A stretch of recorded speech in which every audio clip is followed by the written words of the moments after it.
আসি পরবর্তী খবরে। নজরে লোকসভা ভোট, উত্তরবঙ্গে মোদির পাল্টা সভা মমতার। আগামীকাল উত্তরবঙ্গে মুখ্যমন্ত্রী মমতা বন্দ্যোপাধ্যায়। 13ই মার্চ ফুলবাড়িতে সভা রয়েছে মুখ্যমন্ত্রী মমতা বন্দ্যোপাধ্যায়ের। আরো একবার জানাচ্ছি, নজরে যেখানে লোকসভা ভোট, এবার উত্তরবঙ্গে যাচ্ছেন মুখ্যমন্ত্রী মমতা বন্দ্যোপাধ্যায়। উত্তরবঙ্গে প্রধানমন্ত্রী নরেন্দ্র মোদীর পাল্টা সভা করতে চলেছেন বাংলার মুখ্যমন্ত্রী মমতা বন্দ্যোপাধ্যায় এবং আগামীকালই তিনি যাচ্ছেন উত্তরবঙ্গে, এমনটাই খবর সূত্রে। উত্তরবঙ্গে মোদীর পাল্টা সভা করতে চলেছেন মুখ্যমন্ত্রী মমতা বন্দ্যোপাধ্যায়। 13ই মার্চ ফুলবাড়িতে সভা রয়েছে মুখ্যমন্ত্রী মমতা বন্দ্যোপাধ্যায়ের।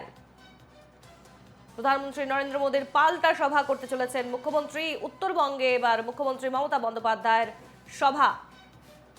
13ই মার্চ ফুলবাড়িতে সভা করবেন মুখ্যমন্ত্রী মমতা বন্দ্যোপাধ্যায়। একদিকে যেখানে আমরা দেখতে পাচ্ছি যে লোকসভা ভোট একদম দোরগোড়ায়, এবং তার আগেই আমরা দেখেছি পরশুদিনই প্রধানমন্ত্রী নরেন্দ্র মোদী এসেছিলেন উত্তরবঙ্গে, তিনি সভা করলেন সেখানে, এবং এবার প্রধানমন্ত্রী নরেন্দ্র মোদীর পাল্টা সভা করতে চলেছেন মুখ্যমন্ত্রী মমতা বন্দ্যোপাধ্যায় আগামীকাল, অর্থাৎ 13ই মার্চ। সভা করবেন আগামীকাল নয়, 13ই মার্চ মুখ্যমন্ত্রী মমতা বন্দ্যোপাধ্যায় আসছেন উত্তরবঙ্গে। ফুলবাড়িতে তিনি সভা করবেন এবং এবার প্রধানমন্ত্রী নরেন্দ্র মোদীর পাল্টা সভা করতে চলেছেন মুখ্যমন্ত্রী মমতা বন্দ্যোপাধ্যায়।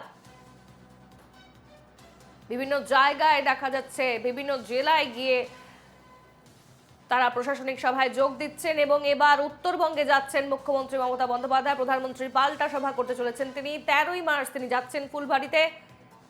এই মুহূর্তে আমরা কথা বলবো, টেলিফোন লাইনে রয়েছেন আমাদের প্রতিনিধি অংশুমান চক্রবর্তী। অংশুমান, এবার মুখ্যমন্ত্রী মমতা বন্দ্যোপাধ্যায় প্রধানমন্ত্রীর ঠিক পাল্টা সভা করতে যাচ্ছেন উত্তরবঙ্গে। 13ই মার্চ ফুলবাড়িতে সভা করছেন মমতা। দেখো, ঠিক প্রধানমন্ত্রী সভার ঠিক পরেই কিন্তু রাজ্যের মুখ্যমন্ত্রী পাল্টা সভা করতে শিলিগুড়িতে আসছেন। অর্থাৎ উত্তরবঙ্গ সফরের একদম প্রথম কথা বলতে গেলে কিন্তু শিলিগুড়ি থেকেই তার কিন্তু ভোটের প্রচার শুরু হয়ে যাচ্ছে। আগামীকাল অর্থাৎ 12 তারিখে কিন্তু রাজ্যের মুখ্যমন্ত্রী শিলিগুড়িতে আসার কথা। শিলিগুড়িতে এসে তিনি রাত্রিবাস যাপন করবেন উত্তর কন্যার কন্যাশ্রী সরকারি আবাসনে, এবং 13 তারিখ শিলিগুড়ির কাছে যে ফুলবাড়িতে ভিডিও করে যে মাঠ রয়েছে, সেই মাঠেই কিন্তু একটি সরকারি অনুষ্ঠানে যোগ দেওয়ার কথা রয়েছে রাজ্যের মুখ্যমন্ত্রী মমতা বন্দ্যোপাধ্যায়। স্বাভাবিকভাবেই এই প্রধানমন্ত্রীর পরবর্তীতে আসায় এটা কিন্তু মনে করা হচ্ছে যে এখানকার রাজবংশী এবং গোর্খাদের ভোটগুলো কিন্তু যাতে চলে না যায় সেগুলোকে ধরে রাখার উদ্দেশ্যেই কিন্তু রাজ্যের মুখ্যমন্ত্রীর এই উত্তরবঙ্গ সফর। বেশ, এই খবরে নজর রেখো অংশুমান। আপাতত তোমাকে ধন্যবাদ।